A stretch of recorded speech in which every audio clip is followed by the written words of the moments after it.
नमस्कार दोस्तों। आज हम सुनेंगे मनु भंडारी जी द्वारा लिखित कहानी त्रिशंकु। तो आइए कहानी शुरू करते हैं। घर की चार दीवारी आदमी को सुरक्षा देती है, पर साथियों से एक सीमा में बांधती भी है। स्कूल कॉलेज जहाँ व्यक्ति के मस्तिष्क का विकास करते हैं, वहीं नियम कायदे और अनुशासन के नाम पर उसके व्यक्तित्व को कुंठित भी करते हैं। बात यह है बंधु कि हर बात का विरोध उसके भीतर ही रहता है। ये सब मैं किसी किताब के उदाहरण नहीं पेश कर रही। ऐसी भारी भरकम किताबें पढ़ने का मेरा बूता ही नहीं।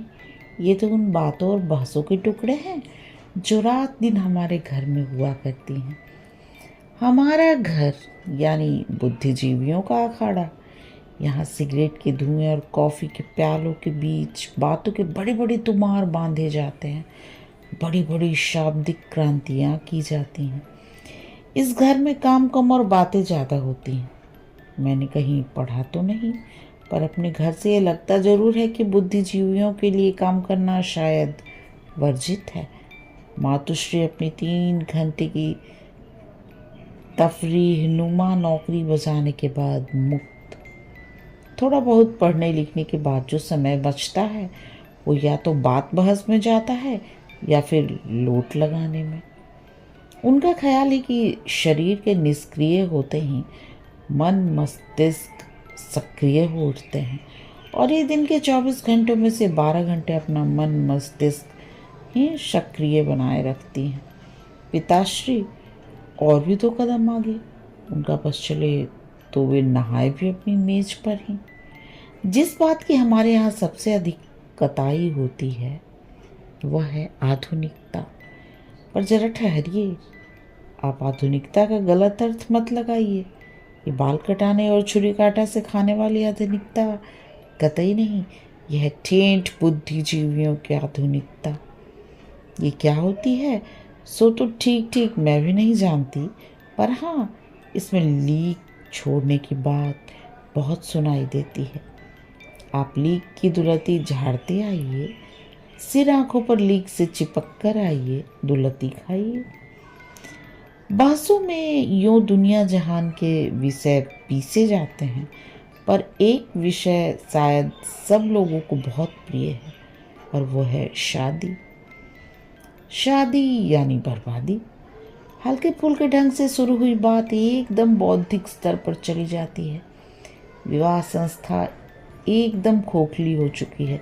पति पत्नी का संबंध बड़ा नकली और ऊपर से थोपा हुआ है, और फिर धुआंधार ढंग से विवाह की धज्जियां उड़ाई जाती हैं।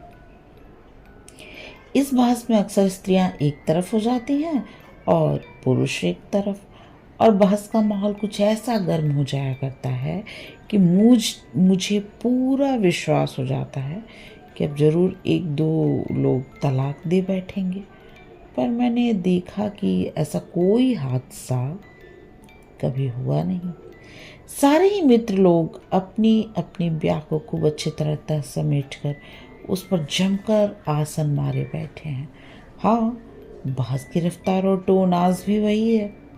अब सोचिए, ब्याह को कोसेंगे तो फ्री लव और फ्री सेक्स को भी कोसना ही पड़ेगा।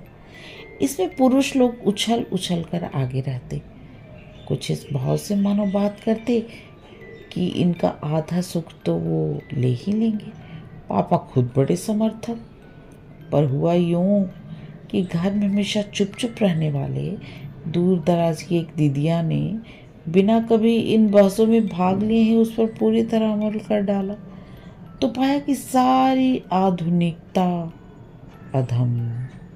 वो तो फिर मम्मी ने बड़े सहज ढंग से सारी बात को संभाला और निरर्थक विवाह के बंधन में बांधकर दीदिया का जीवन सार्थक किया।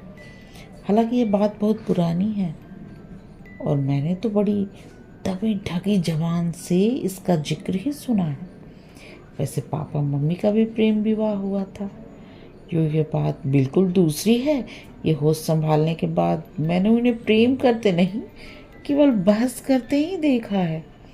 विवाह के पहले अपने इस निर्णय पर मम्मी को नाना से भी बहुत बहस करनी पड़ी थी, और बहस का ये दौर बहुत लंबा भी चला था शायद। इसके बावजूद ये बहस विवाह नहीं, प्रेम विवाह ही है, जिसका जिक्र मम्मी बड़े गर्व से किया करती हैं। गर्व विवाह को लेकर नहीं, पर इस बात को लेकर है कि किस प्रकार उन्होंने नाना से मोर्चा खोल लिया। अपनी और नाना के बीच हुए संवादों को ये इतनी बार दोहरा चुके हैं कि मुझे वे कंठस्थ से हो गए हैं। आज भी जब वो उसकी चर्चा करती हैं तो लीक से हटकर कुछ करने का संतोष उनके चेहरे पर झलक उठता है। बस ऐसे ही घर में मैं पल रही हूँ, बड़े मुक्त और स्वच्छंद ढंग से, और पलते पलते एक दिन अचानक बड़ी हो गई। बड़े होने का ये एहसास मेरे अपने भीतर से इतना नहीं फूटा जितना बाहर से। इसके साथ ही एक दिलचस्प घटना जुड़ी हुई है। हुआ यूँ कि घर के ठीक सामने एक बरसाती है, एक कमरा और उसके सामने फैली छत। उसमें हर साल 2-3 विद्यार्थी आकर रहते। छत पर घूम घूम पर पढ़ते, पर कभी ध्यान ही नहीं गया। शायद ध्यान जाने जैसी मेरी उम्र ही नहीं थी। इस बार देखा वहाँ 2 लड़के आए हैं। थे तो वे 2 ही, पर शाम तक उनके मित्रों का एक अच्छा खासा जमघट हो जाता और सारी छत ही नहीं, सारा मोहल्ला तक गुलजार। हंसी मजाक, गाना बजाना और आसपास की जो भी लड़कियां उनकी नज़र के दायरे में आ जाती, उन पर चुटिली फपतियाँ। पर उनकी नज़रों का असली केंद्र हमारा घर, और स्पष्ट कहूँ तो मैं ही थी। बरामदे में निकलकर मैं कुछ भी करूं, उधर से एक न एक रिमार्क हवा में उछलता हुआ टपकता और मैं भीतर तक थरथरा उठती। मुझे पहली बार लगा कि मैं हूँ, और केवल हूँ ही नहीं, किसी के आकर्षण का केंद्र हूँ। ईमानदारी से कहूँ तो अपने होने का पहला एहसास बड़ा रोमांचक लगा, और अपनी ही नज़रों में मैं नई हो उठी, नई और बड़ी। अजीब सी स्थिति थी। जब वे फब्तियाँ कसते तो मैं गुस्से से भन जाती। हालांकि उनकी फब्तियों में अशिष्टता कहीं नहीं थी तो केवल मन को सहलाने वाली एक चुहट। पर जब वे नहीं होते या होकर भी आपस में ही मशगूल रहते तो मैं प्रतीक्षा करती रहती। एक अनाम सी बेचैनी भीतर ही भीतर कसमसाती रहती। आलम यह है कि हर हालत में ध्यान वही अटका रहता और मैं कमरा छोड़कर बरामदे में ही टंगी रहती। पर इन लड़कों के इस हल्ले गुल्ले वाले व्यवहार ने मोहल्ले वालों की नींद जरूर हराम कर दी। हमारा मोहल्ला यानी हाथरस खुर्जा के लालाओं की बस्ती, जिनके घरों में किशोरी लड़कियां थीं, वे बाहें चढ़ा चढ़ा कर दांत और लात तोड़ने की धमकियां दे रहे थे, क्योंकि सबको अपनी लड़कियों का भविष्य खतरे में जो दिखाई दे रहा था। मोहल्ले में इतनी सरगर्मी और मेरी मम्मी पापा को कुछ पता ही नहीं। बात असल में यह है कि इन लोगों ने अपनी स्थिति एक द्वीप जैसी बना रखी, सबके बीच रहकर भी सबसे अलग। एक दिन मैंने मम्मी से कहा, मम्मी ये जो सामने लड़के आए हैं, जब देखो मुझ पर रिमार्क पास करते हैं, मैं चुपचाप नहीं सुनूंगी, मैं भी यहाँ से जवाब दूंगी। कौन लड़के? मम्मी ने आश्चर्य से पूछा। कमाल है, मम्मी को कुछ पता नहीं। मैंने कुछ खींच और कुछ पुलक से मिले जुले स्वर में सारी बात बताई, पर मम्मी पर कोई विशेष प्रतिक्रिया ही नहीं हुई। बताना कौन है ये? बड़े ठंडे लहजे में उन्होंने कहा और फिर पढ़ने लगी। अपना छेड़ा जाना मुझे जितना सनसनीखेज लग रहा था, उस पर मम्मी की ऐसी उदासीनता मुझे अच्छी नहीं लगी। कोई और माँ होती तो फेंटा कसकर निकल जाती और उनकी 7 पुस्तों को तार देती, पर मम्मी पर जैसे कोई असर ही नहीं। दोपहर ढले लड़कों की मजलिस छत पर जमी तो मैंने मम्मी को बताया, देखो ये लड़के हैं जो सारे समय इधर देखते रहते हैं और मैं कुछ भी करूं उस पर फप्तियाँ कसते हैं। पता नहीं मेरे कहने में ऐसा क्या था कि मम्मी एकटक मेरी ओर देखती रही, फिर धीरे से मुस्कुराई। थोड़ी देर तक छत वाले लड़कों का मुआवना करने के बाद बोली, कॉलेज के लड़के मालूम होते हैं, पर ये तो एकदम बच्चे हैं। मन हुआ कहूँ कि मुझे बच्चे नहीं तो क्या बूढ़े छेड़ेंगे, पर तभी मम्मी बोली, कल शाम को इन लोगों को चाय पे बुला लेते हैं और तुमसे दोस्ती करवा देते हैं। मैं तो अवाक, तुम मुझे चाय पर बुलाओगी? मुझे जैसे मम्मी की बात पर विश्वास ही नहीं हो रहा था। हाँ, क्यों, क्या हुआ? अरे ये तो हमारे ज़माने में होता था कि मिल तो सकते नहीं, बस दूर से ही फफ्तियाँ कस कस कर तसल्ली करो। अब तो ज़माना बदल गया है। मैं तो इस विचार मात्र से ही पुलकित लगा, मम्मी सचमुच कोई ऊंची चीज़ है। ये लोग हमारे घर आएंगे और मुझसे दोस्ती करेंगे। एकाएक मुझे लगने लगा कि मैं बहुत अकेली हूँ और मुझे किसी की दोस्ती की सख्त आवश्यकता है।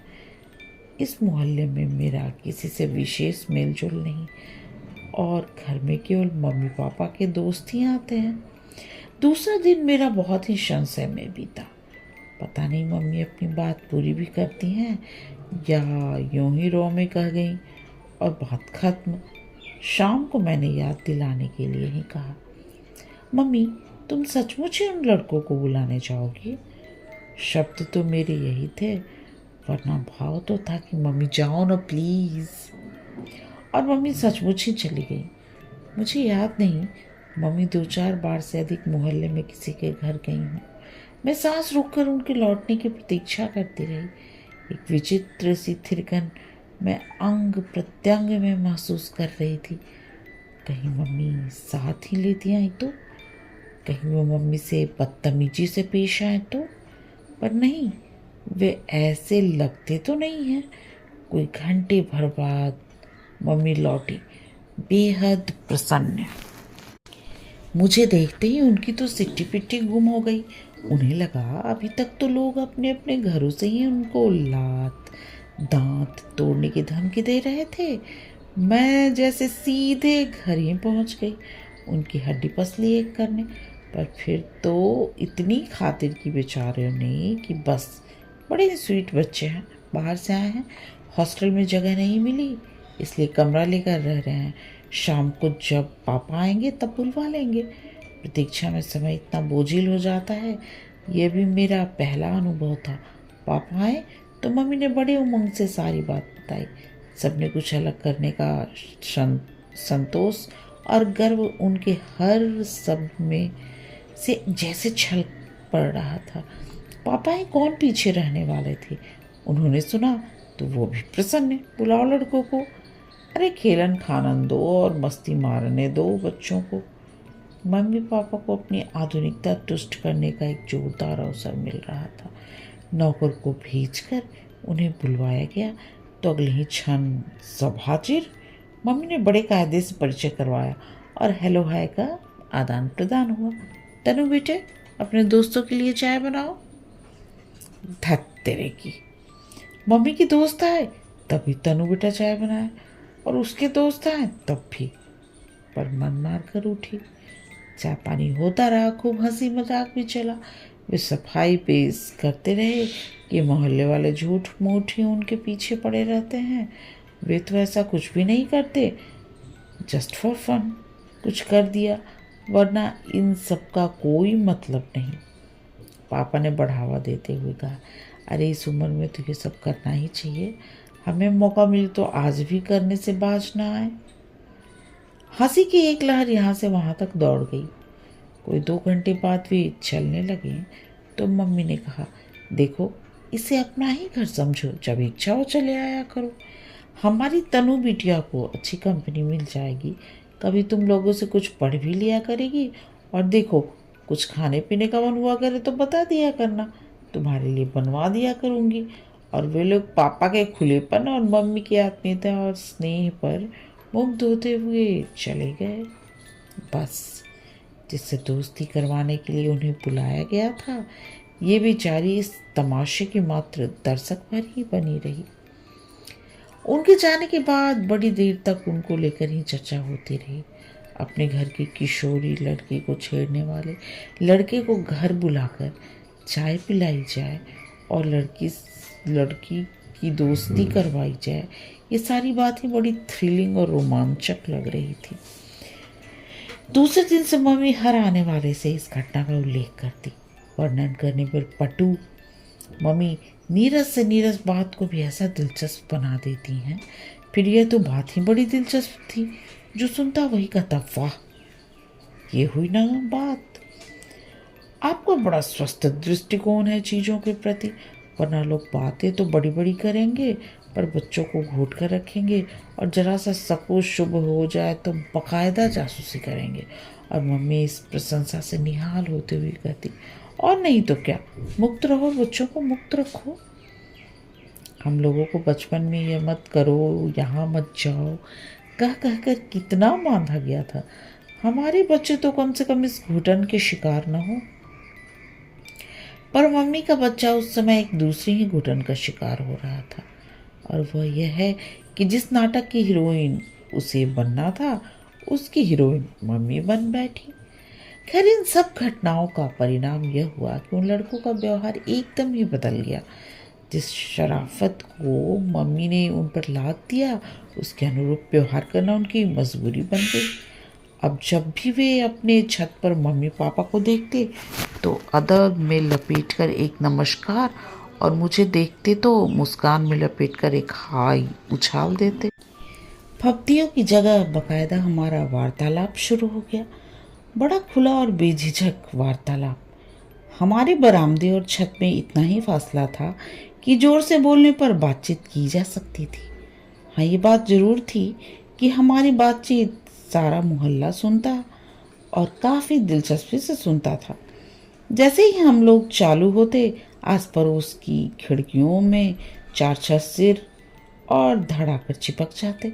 मोहल्लों में लड़कियों के प्रेम प्रसंग न हो ऐसी बात तो थी नहीं, बकायदा लड़कियों के भागने तक की घटनाएं घट चुकी थी।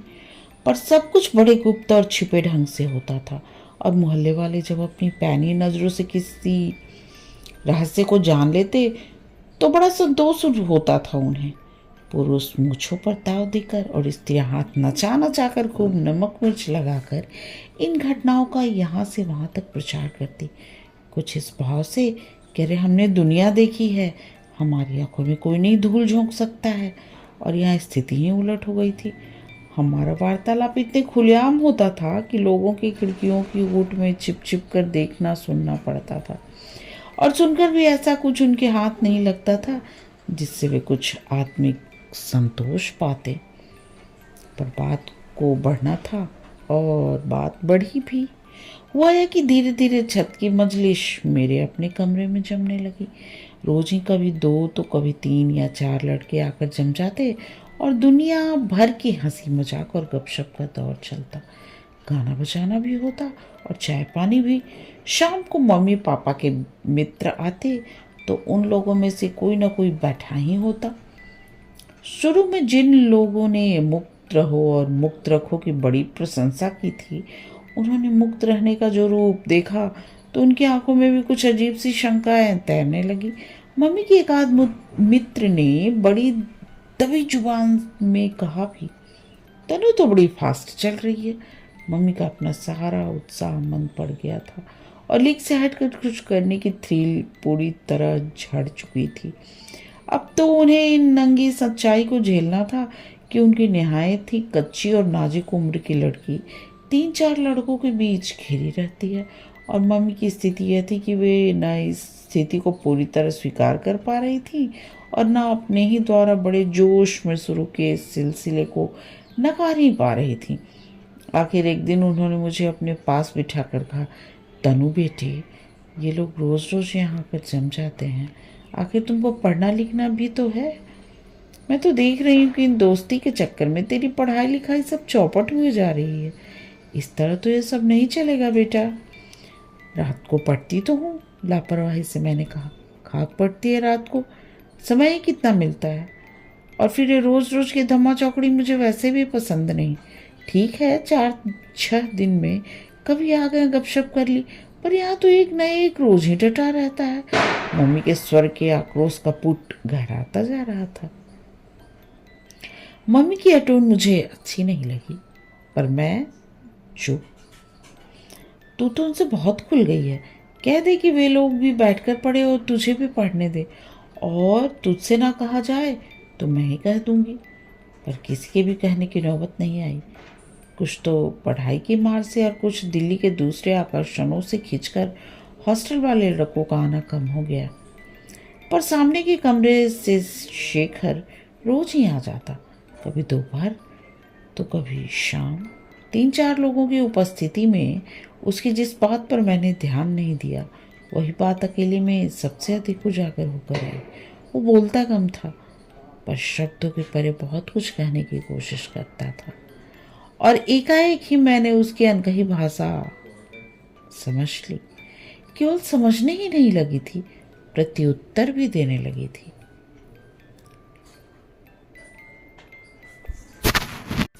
जल्दी ही मेरी समझ में आ गया कि शेखर और मेरे बीच प्रेम जैसी कोई चीज़ पनपने लगी है।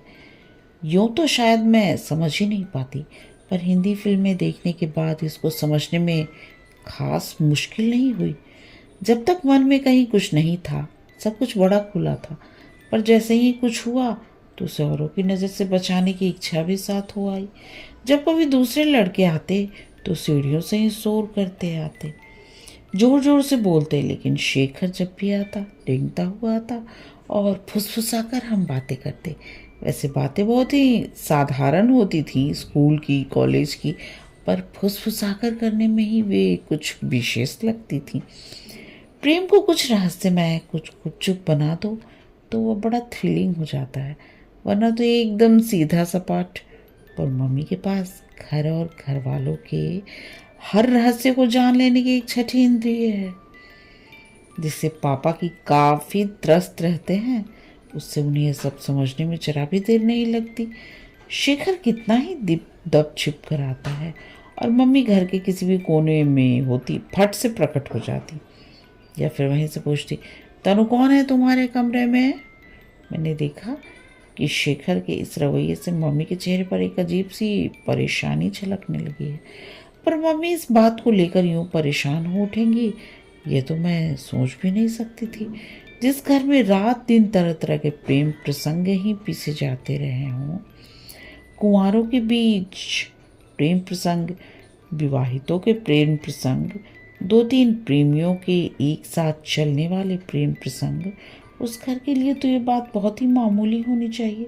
जब लड़कों से दोस्ती की है तो एक आध से प्रेम भी हो सकता है।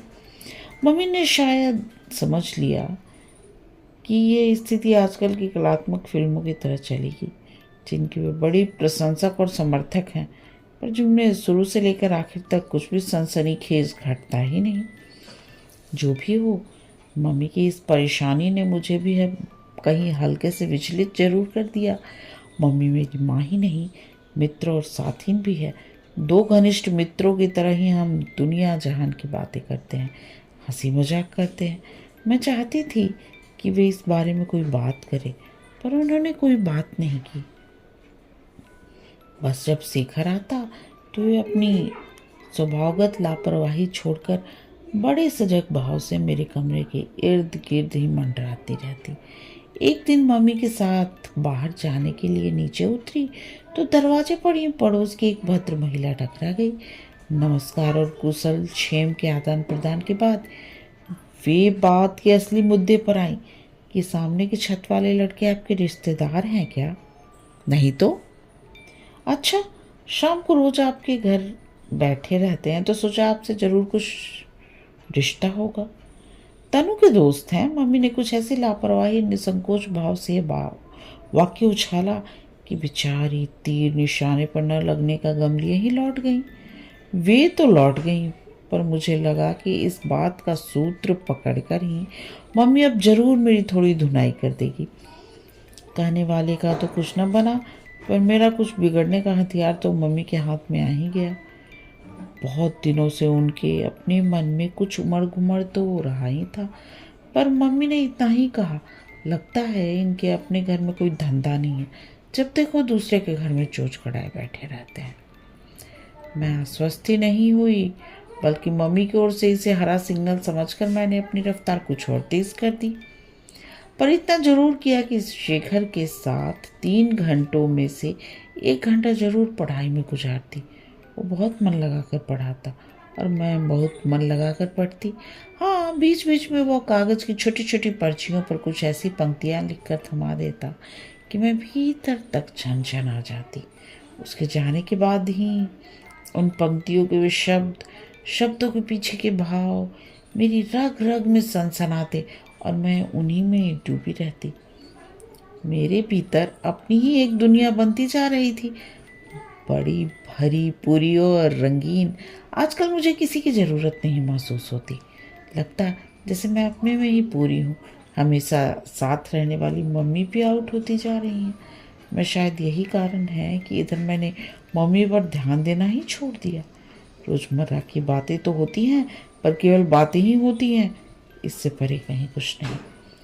दिन गुजरते जा रहे थे और मैं अपने में ही डूबी अपनी दुनिया के और गहरे धंसती जा रही थी, बाहर की दुनिया से एकदम पूरी तरह बेखबर सी।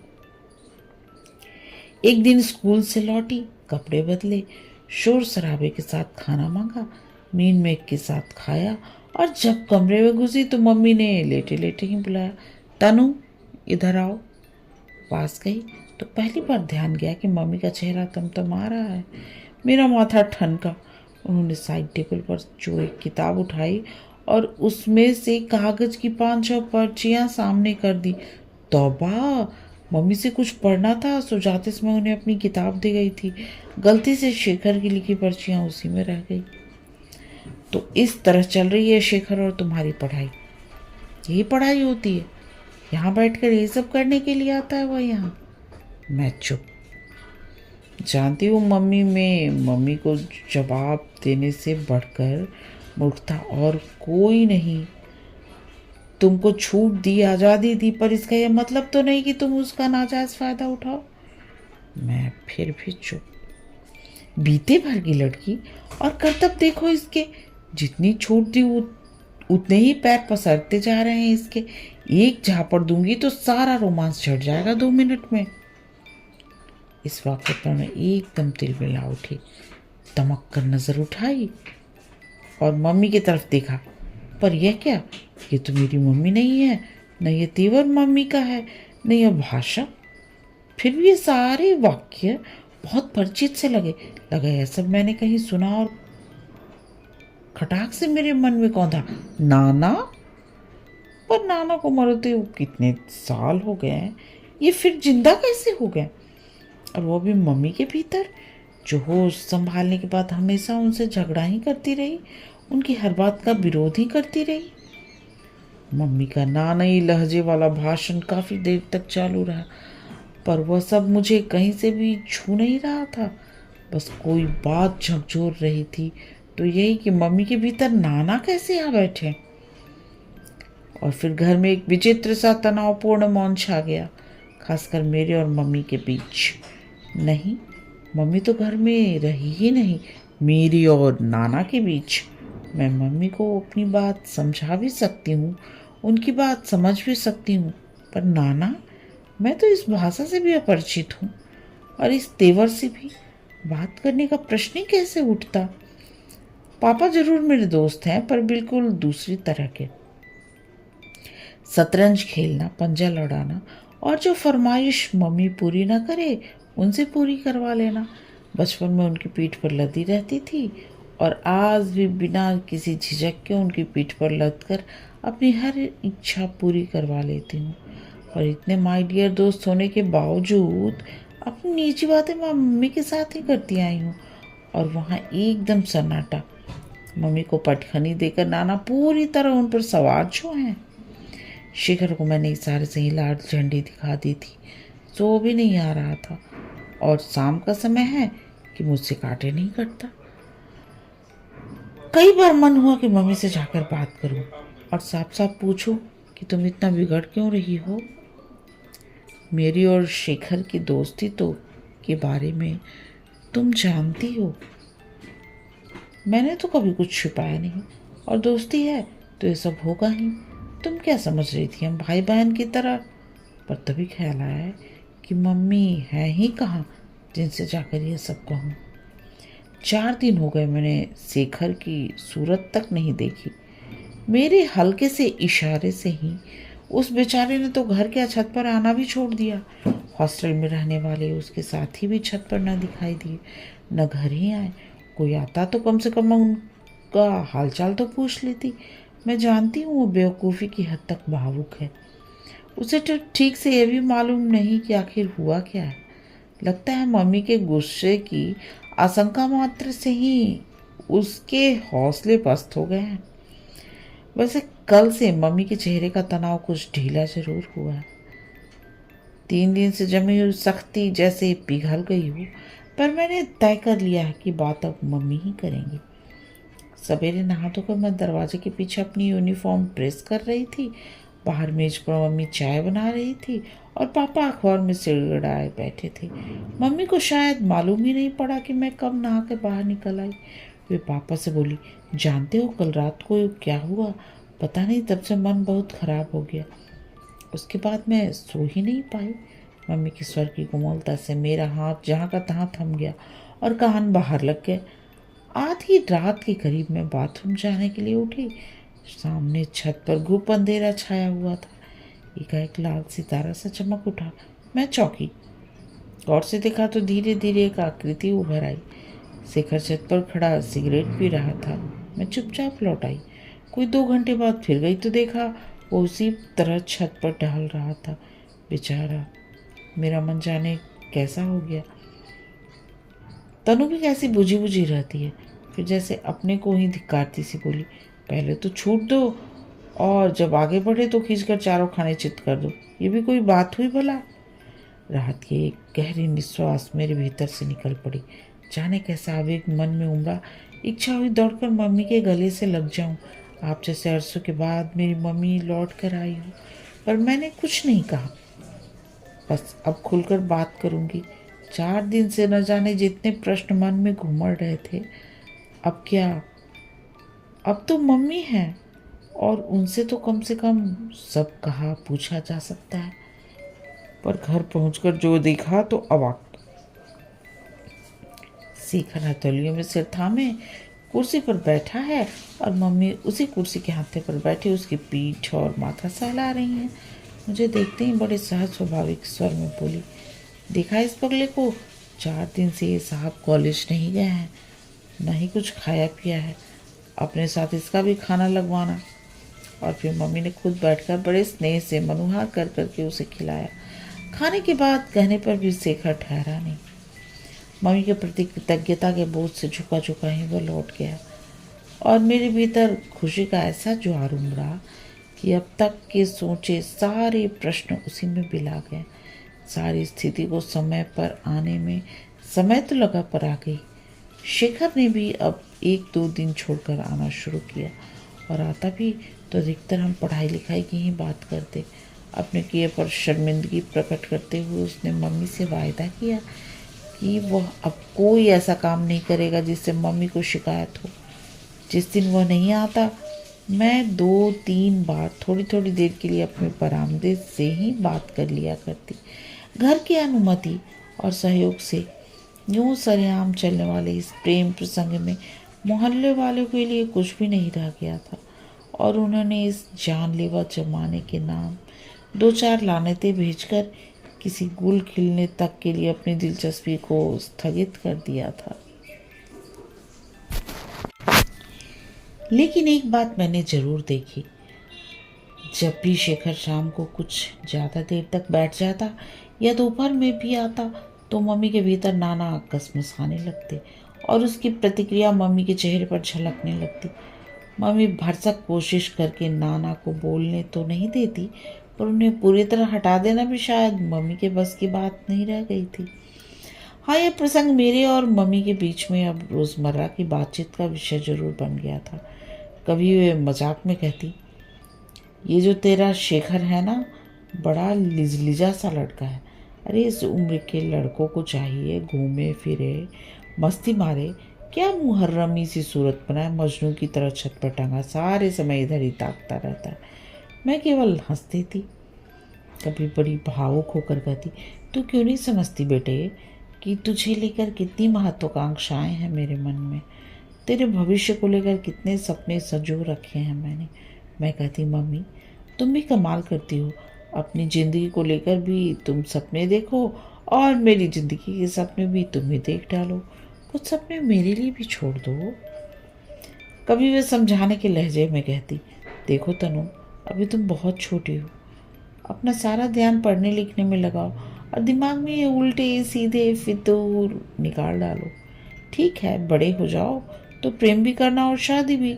मैंने तो वैसे भी तुम्हारे लिए लड़का ढूंढने वाली नहीं हूँ, अपने आप ही ढूंढना, पर इतनी अक्ल तो आ जाए कि ढंग का चुनाव कर सको। अपने चुनाव के रिजेक्शन को मैं समझ जाती और पूछती, अच्छा मम्मी बताओ, जब तुमने पापा को चुना था तो वो नाना को पसंद थे? मेरा चुनाव अपनी पढ़ाई लिखाई खत्म करके 25 साल की उम्र में हुआ था। मैंने खूब सोच समझ कर अक्ल के साथ समझी। मम्मी अपनी बौखलाहट को गुस्से में छिपा कर कहती, उम्र और पढ़ाई लिखाई ये दो ही तो ऐसे मुद्दे हैं जिस पर मम्मी मुझे जब तब डांटती रहती है। पढ़ने लिखने में मैं अच्छी थी, और रही उम्र का सवाल तो उसके लिए मन होता है कि कहूँ मम्मी तुम्हारी पीढ़ी जो काम 25 साल की उम्र में करती थी, हमारी उसे 15 साल की उम्र में ही करेगी, इसे तुम क्यों नहीं समझती? पर चुप रह जाती। नाना का जिक्र जो चल ही पड़ा है, कहीं वे भी जाग उठे तो। छमाही परीक्षाएं पास आ गई थी और मैंने सारा ध्यान पढ़ने में लगा दिया था। सबका आना और गाना बजाना एकदम बंद। इन दिनों मैंने इतनी जमकर पढ़ाई की कि मम्मी का मन प्रसन्न हो गया, शायद कुछ आश्वस्त भी। आखिरी पेपर देने के पश्चात लग रहा था ये एक बोझ था जो हट गया है। मन बेहद हल्का होकर कुछ मस्ती मारने को कर रहा था। मैंने मम्मी से पूछा, मम्मी कल शेखर और दीपक पिक्चर जा रहे हैं, मैं भी साथ चली जाऊं? आज तक तो मैं उन लोगों के साथ कभी घूमने नहीं गई थी, पर इतनी पढ़ाई करने के बाद अब इतनी छूट तो मिलनी ही थी। मम्मी एक क्षण मेरा चेहरा देखती रही, फिर बोली, इधर आ, यहाँ बैठ, तुझसे कुछ बात करनी है। मैं जाकर बैठ गई, पर यह न समझ आया कि इसमें बात करने को क्या है। हाँ कहो या ना, लेकिन मम्मी को बात करने का मर्ज जो है, उनकी तो हाँ ना भी 50-60। तेरे इम्तिहान खत्म हुए, मैं तो खुद पिक्चर का प्रोग्राम बना रही थी। कौन सी पिक्चर देखना चाहती है बेटे? क्यों, उन लोगों के साथ जाने में क्या है? मेरे स्वर में इतनी खीस भरी हुई थी कि मम्मी एकटक मेरा चेहरा ही देखती रह गई। तनु, तुझे पूरी छूट दे रखी है बेटे, पर इतनी ही तेज चल कि मैं भी साथ चल सकूं। तुम साफ कहो ना कि जाने दोगी या नहीं। बेकार की बातें, मैं भी साथ चल सकूं। तुम्हारे साथ चल सकने की बात भला कहाँ से आ गई? मम्मी ने पीठ सहलाते हुए कहा, साथ तो चलना ही पड़ेगा, कभी औंधे मुँह गिरी तो उठाने वाला भी तो चाहिए ना। मैं समझ गई मम्मी नहीं जाने देगी, पर इस तरह प्यार से मना करती है तो झगड़ा भी तो नहीं किया जा सकता। बहस करने का सीधा सा मतलब है उनका बघाड़ा हुआ दर्शन सुनो, यानी 50 मिनट की एक क्लास। पर मैं कतई नहीं समझ पाई कि जाने में आखिर हर्ज क्या है। हर बात में ना नुकुर। कहाँ तो कहती थी कि बचपन में यह मत करो, यहाँ मत जाओ कहकर हमको बहुत डांटा गया था, और खुद अब वही सब कर रही हैं। देख लिया इनकी बड़ी बड़ी बातों को। मैं उठी और दंदनाती हुई अपने कमरे में आ गई। हाँ, एक वाक्य जरूर थमा आई मम्मी, जो चलेगा वो गिरेगा भी, और जो गिरेगा वो उठेगा भी, तो खुद ही उठेगा, उसे किसी की ज़रूरत नहीं है। पता नहीं मेरी बात की उन पर प्रतिक्रिया हुई या उनके अपने मन में ही कुछ जागा कि शाम को उन्होंने खुद शेखर और उसके कमरे पर आए 3-4 लड़कों को बुलवाकर मेरे कमरे में मजलिस जमवाई और खूब गर्म गर्म खाना खिलाया। कुछ ऐसा रंग जमा कि मेरा दोपहर वाला आक्रोश धुल गया। इम्तिहान खत्म हो गए थे और मौसम सुहाना था। मम्मी का रवैया भी अनुकूल था, सो दोस्ती का स्थगित हुआ सिलसिला फिर शुरू हो गया। और आजकल तो जैसे इसके सिवा कुछ रह ही नहीं गया था। पर फिर एक झटका। उस दिन मैं अपनी सहेली के घर से लौटी तो मम्मी की सख्त आवाज़ सुनाई दी, तनु इधर आओ तो। आवाज़ से तो लगा कि यह खतरे का सिग्नल है। एक क्षण को मैं सख्ते में आ गई। पास गई तो चेहरा पहले की तरह सख्त। तुम शेखर के कमरे में जाती हो? मम्मी ने बंदूक दागी। समझ गई कि पीछे गली में से किसी ने अपना कर्तव्य कर दिखाया। कब से जाती हो? मन तो हुआ कि कहूँ, जिसने जाने की खबर दी है उसने बाकी बातें भी बता ही दी होंगी, कुछ जोड़ तोड़कर ही बताया होगा। पर मम्मी जिस तरह भभक रही थी उसमें चुप रहना ही बेहतर समझा। वैसे मुझे मम्मी के इस गुस्से का कोई कारण समझ नहीं आ रहा था। 2-3 बार यदि मैं थोड़ी थोड़ी देर के लिए शेखर के कमरे पर चली गई तो ऐसा क्या गुनाह हो गया? पर मम्मी का हर काम सकारण तो होता नहीं, बस वे तो मूड पर ही चलती हैं। अजीब मुसीबत थी। गुस्से में मम्मी से बात करने का कोई मतलब नहीं, और मेरी मम्मी के चुप्पी मम्मी के गुस्से को और भड़का रही थी। याद नहीं है मैंने शुरू में भी तुम्हें मना कर दिया था, तुम उनके कमरे पर कभी नहीं जाओगी। 3-3 घंटे वो यहाँ धुनी रमा कर बैठता है, उसमें जी भरा नहीं तुम्हारा?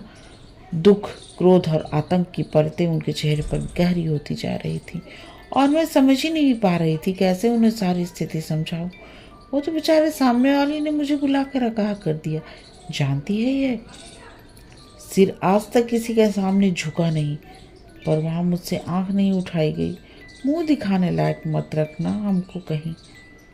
सारी गली में थू थू हो रही है, नाक कटा कर रखती। गजब, इस बार तो सारा मोहल्ला ही बोलने लगा मम्मी के भीतर से। आश्चर्य है, जो मम्मी आज तक अपने आसपास से बिल्कुल कटी हुई थी, जिसका मजाक ही उड़ाया करती थी, आज कैसे उसके सुर में सुर मिलाकर बोल रही हैं। मम्मी का भाषण बदस्तूर चालू, पर मैंने तो अपने कान के स्विच ही ऑफ कर लिए।